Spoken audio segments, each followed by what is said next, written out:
సంపూర్ణ చంద్రగ్రహణం సందర్భంగా యాదగిరిగుట్ట లక్ష్మీ నరసింహస్వామి ఆలయాన్ని ఉదయం 7 గంటలకు మూసివేశారు. ఆలయ అధికారులు, ఆలయ అర్చకులు రేపు తెల్లవారుజామున ఉదయం 3 గంటలకు ఆలయాన్ని తెరిచి ఆలయ శుద్ధి సంప్రోక్షణ అనంతరం నిత్య పూజలు నిర్వహించి భక్తులను స్వామివారి దర్శనాలకు అనుమతించనున్నారు.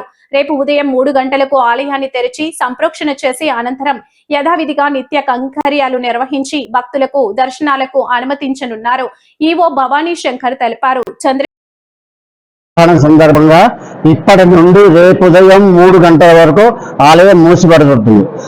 తెల్లారి 4వ తారీఖు 3 గంటల వరకు ఆలయం తెరవబడి ఆలయ సంప్రోక్షణ కార్యక్రమం నిర్వహించి తదుపరి అభిషేకములు అర్చనలు కార్యక్రమం చేసి సుమారు 8:35 వరకు ఆలయ దర్శన భాగ్యం కలుగుతుంది. కావున అందరూ దీన్ని గమనించగలరు.